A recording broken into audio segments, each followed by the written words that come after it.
You've heard the tales, noble knights, gleaming swords, vows of virtue. But what if behind the code of chivalry lies blood, betrayal, and raw human ambition? The code of chivalry claimed to protect the weak and the poor. But what did that mean for the peasants who toiled under castle walls? Knights were sworn to defend the defenseless. In poetic oaths and sacred ceremonies, they pledged themselves to widows, orphans, and the downtrodden. Yet for the average peasant, the knight was often less a guardian than a lord to be feared. Feudal life demanded obedience. Peasants worked the land, paid taxes, and answered the call to war when summoned. In return, they expected protection, but protection came with a price, and sometimes it never came at all. During raids or foreign invasions, peasants were the first to suffer. Their homes were burned, their fields trampled, their families scattered. While knights clashed in glorious combat, villages lay in ruin. Justice too was uneven. A nobleman might escape punishment for killing a commoner, but a peasant stealing a rabbit could be hanged. Yet not all knights were tyrants. Some took their oaths seriously. They built granaries, settled disputes fairly, and shielded their people from harm. Chronicles speak of lords who rode at the front lines to defend their lands, not just their titles. Still, the truth lingered. Chivalry often served those at the top. For peasants, it was a distant ideal, cloaked in ceremony but absent in need. By the turn of the 11th century, Europe simmered with feuds and bloodshed. Armed nobles warred endlessly, their swords indifferent to the cries of peasants or the sanctity of churchyards. To the church, these knights were both a problem and a possibility, powerful, unruly, but brimming with potential. Thus began a calculated campaign of transformation. Through the Peace of God and Truce of God movements, the church demanded that knights refrain from violence against clergy, women, children, and the poor. Fighting was restricted on certain days, especially Sundays and holy periods. It was a moral leash on the sword arm, one that didn't always hold, but was preached with fire and consequence. Knighthood was slowly sanctified. Clergy blessed swords before battle. Bishops spoke of just wars, and ceremonies like the dubbing of knights were cloaked in spiritual weight.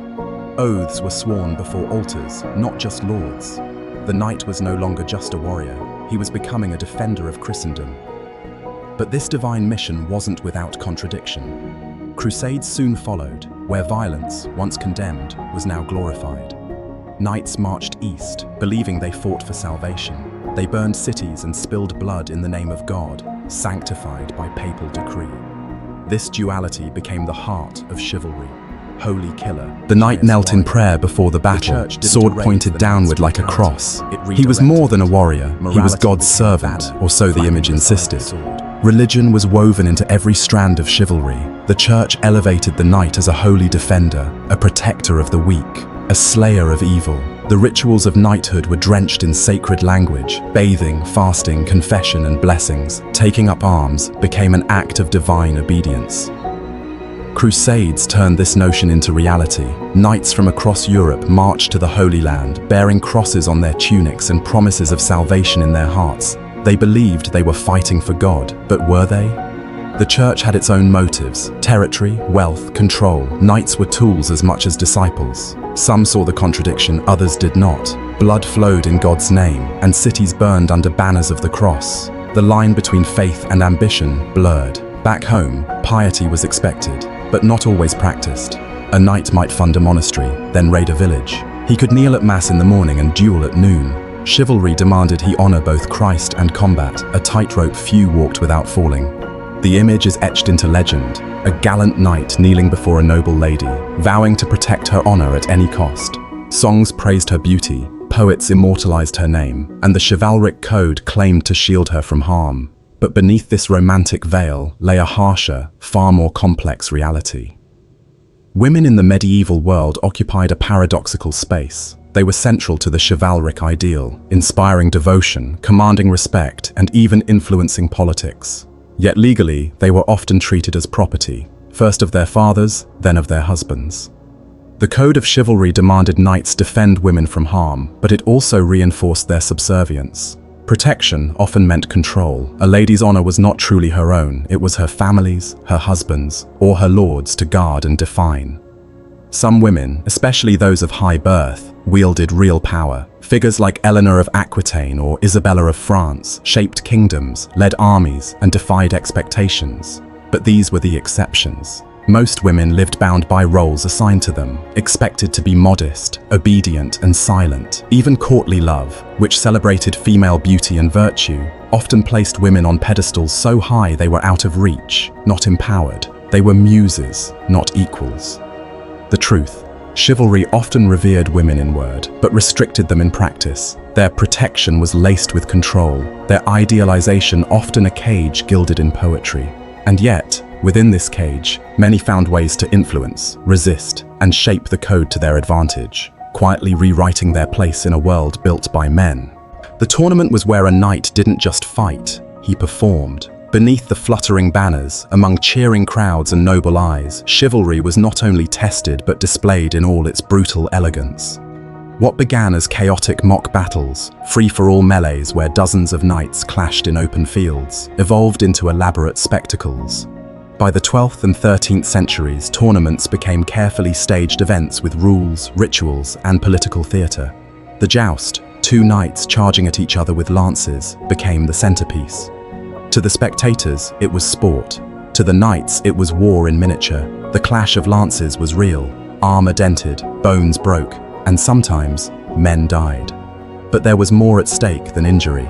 A successful knight could earn fame, fortune, and the favor of powerful lords, or a lady's scarf tied to his arm. These events became crucial stages where young knights proved their mettle, where alliances were formed, and where chivalric reputation was forged or shattered. Still, not all was noble. Some tournaments were bloodier than battles, feuds were settled under the guise of sport, and while the chivalric code called for honor, ambition often overrode restraint. Beneath the glamour, the tournament was a crucible. It polished the image of the knight, but it also exposed the cracks. Behind every chivalric gesture was a man seeking power, prestige, or survival. And though the rules claimed otherwise, sometimes it wasn't the most honorable knight who triumphed, but the most ruthless. Flags fluttered, horns blared, and nobles gathered in ornate stands as armored champions thundered into the arena. The medieval tournament was the heartbeat of knightly culture, a dazzling spectacle where honor, power, and pageantry collided. Tournaments were far more than games. They were staged battlegrounds where young knights earned reputations and seasoned warriors cemented legacies. Lords watched for potential sons-in-law. Kings sought new allies. The roar of the crowd masked the clank of steel and the risk of real death beneath the shining armor. Events like the joust were brutally theatrical. Two knights charged at full speed, lances leveled, aiming not just to unseat each other, but to display control, force, and finesse. A well-placed blow could bring glory. A misstep could bring a shattered spine. Beneath the surface, tournaments were drenched in politics. Victories brought land, titles, or royal favor. Defeat could mean disgrace, or worse. Some knights even manipulated matches, using bribes or alliances to shape outcomes in their favor. Still, for many, the tournament embodied chivalry at its finest: courage, courtesy, and competition. Ladies bestowed tokens, poetry was recited, and warriors fought under the gaze of nobility, not for conquest, but for honor. But was it truly noble, or merely another arena where violence was dressed in silks and cheered from gilded balconies? In the end, the tournament was a paradox, both a ballet of steel and a brutal game, where chivalry danced hand in hand with ambition. In the smoky halls of medieval Europe, where feudal lords waged endless war and the church's shadow stretched over every soul, a new ideal was born: chivalry, not of steel and blood alone, but of honor, loyalty, and divine justice. It was not just a rulebook, it was a mask, a dream, and a weapon. By the 11th century, knights, once feared for their brute force and battlefield recklessness, were being reshaped. The church, alarmed by their unchecked violence, sought to civilize them. Bishops preached the peace of God and truce of God, demanding knights protect the innocent, defend the church, and lay down arms on holy days. Soon, stories emerged of gallant knights rescuing maidens, defending the weak, and dying for honor. Troubadours sang these songs in courts lit by torchlight. But behind the verse, the truth was murkier. The code was not a single document. It evolved, warped by culture, rewritten by kings, and twisted by necessity. What one knight called honor, another called conquest. A vow to defend the innocent could become an excuse for brutal crusade. Yes, some knights lived the code, others used it as a shield, hiding ambition behind virtue. Chivalry was both ideal and illusion, real and romanticized. So begins our journey, not into fantasy, but into the hard, glorious, and often dark truth of knighthood's sacred oath. Soft lute music echoes through the stone halls. A knight kneels before a lady, pledging eternal devotion with poetic grace. This is the image troubadours gave us, romantic, refined, and utterly captivating. But was courtly love the beating heart of chivalry, or just a fantasy spun in rhyme? Troubadours, those wandering poet-musicians of the medieval courts, crafted tales of idealized passion. Knights were portrayed as gallant lovers, serving noble ladies with reverence, restraint, and sacrifice. Adultery, so long as it was cloaked in honor, was even romanticized, as long as the woman was noble and the knight virtuous. Yet outside the verses, reality was far more complex. Many marriages were arranged for political gain, not love. Women, particularly noble women, had little say in the matter. Knights might compose ballads by day, but raid villages or wage war by night. The same hand that wrote a love sonnet might have drawn blood in a feud or conquest. And while some lords did fall in love with their ladies, others used courtly love as a mask, flirting beneath the guise of honor or justifying liaisons that defied their vows. Still, the idea of love had power. It softened the brutal image of the knight, gave voice to emotion, and offered a dream, however false, of tenderness in a harsh world. So, were these stories lies? Not entirely. They were aspirations wrapped in melody, hinting at a better, nobler self that knights might strive for, but seldom became. The battlefield was where chivalry was most loudly proclaimed and most brutally betrayed. Knights were taught that honor governed warfare. They were to fight bravely, spare the helpless, and treat captured foes with dignity. The ideal was noble, wars with rules, violence with virtue. But war, as ever, had its own truth. In the heat of battle, mercy was rare. A fallen knight might be spared for ransom if he was rich. Peasants, archers, and common soldiers were shown no such courtesy. The chivalric code applied to equals, not inferiors. It protected the privileged, not the masses. Even among knights, the code bent under pressure. When tempers flared or stakes ran high, enemies were slaughtered despite pleas for quarter. After all, a knight's pride, land, or lineage might ride on the edge of his sword.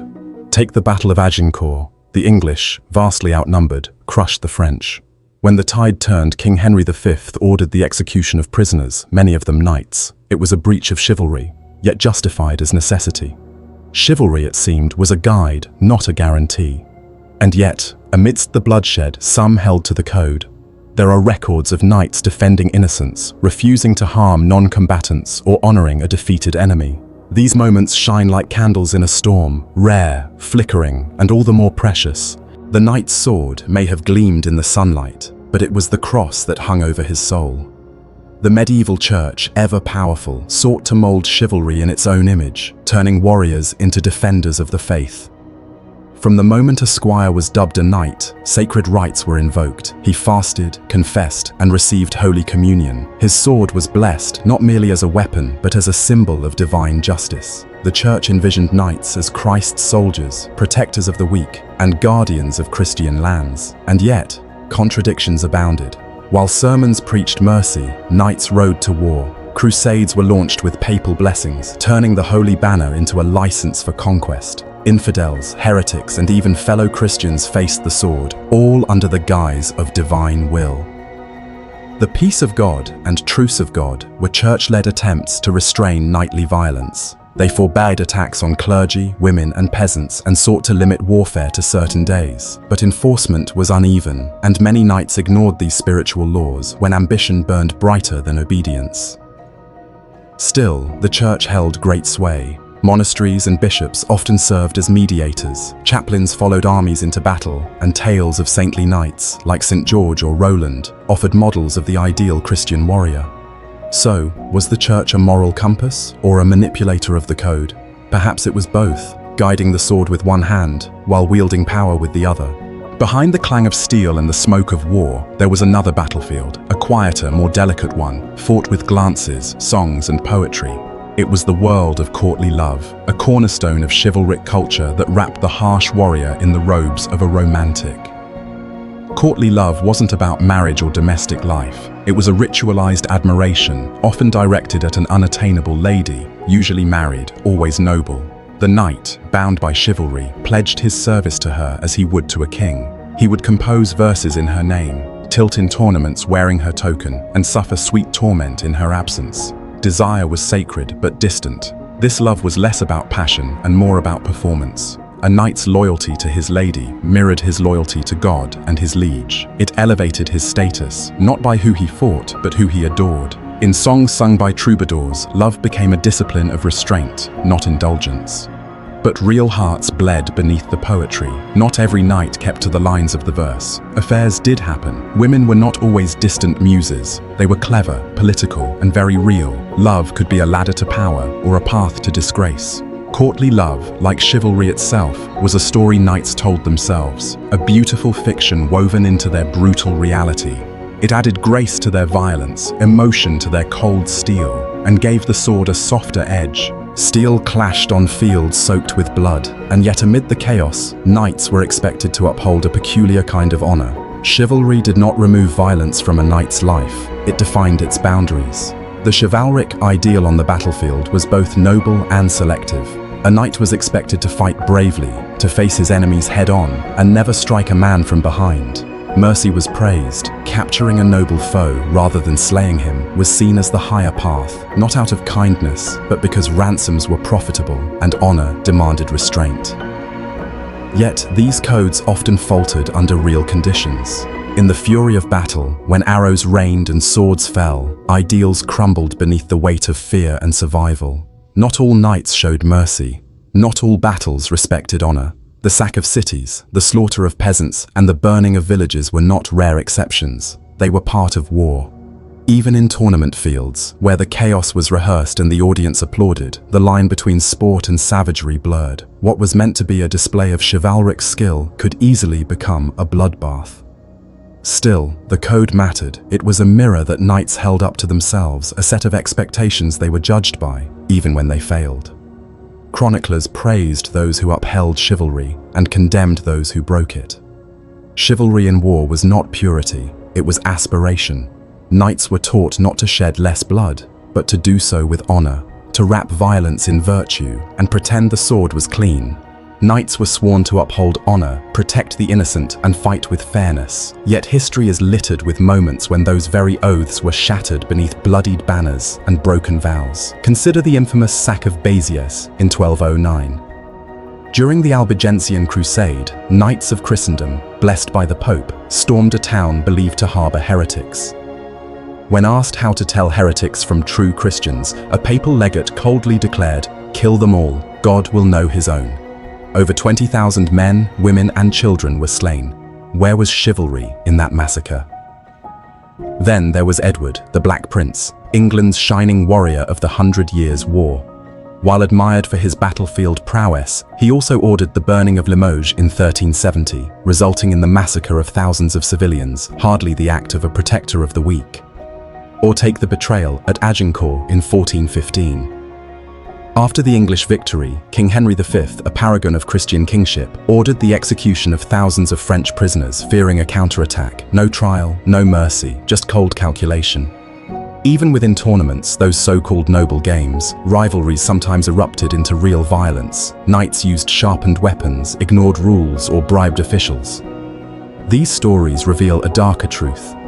The chivalric code was more fragile than it appeared. When ambition, vengeance, or fear took hold, even the noblest knight could discard his vows like a discarded banner on a blood-soaked field. To become a knight was not simply to don steel and ride into battle. It was to pass through fire, both figuratively and often literally. The making of a knight was a ritual steeped in symbolism, duty, and expectation. Every step was designed to mold a man into something more than a warrior, an ideal. Training began in boyhood.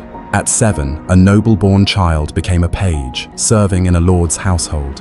He learned manners, reading, falconry, and the rhythm of court life. More importantly, he observed, he watched knights at table, on horseback, at prayer, absorbing the model he would one day be expected to embody. By 14, he became a squire, stepping closer to the heart of war. He trained with weapons, cared for armor, and accompanied his knight into battle. He learned the weight of a sword, the balance of a shield, and the smell of death on a battlefield. This was no game. It was an apprenticeship in violence and virtue. Then came the ritual, the knighting, often performed on the eve of battle or a sacred holiday. It was a fusion of religion and martial pride. The young man would fast, bathe, and pray through the night. At dawn, dressed in white as a symbol of purity, he knelt before his lord, or sometimes a priest, and took the oath of knighthood.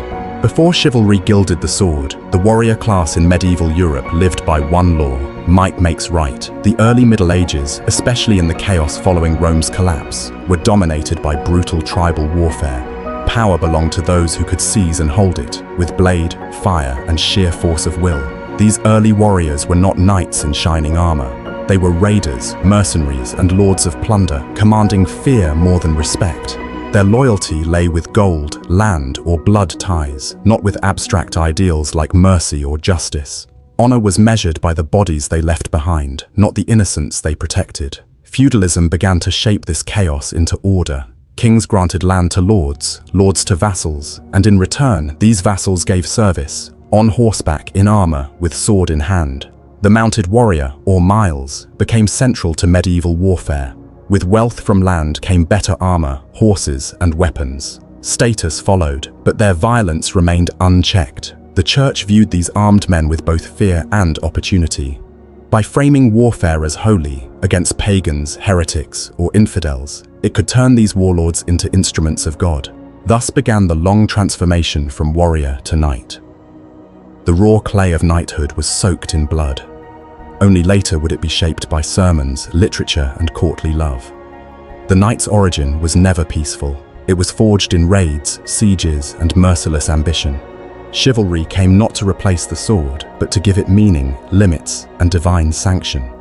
Before the code, there was only survival. Before honor, there was victory at any cost.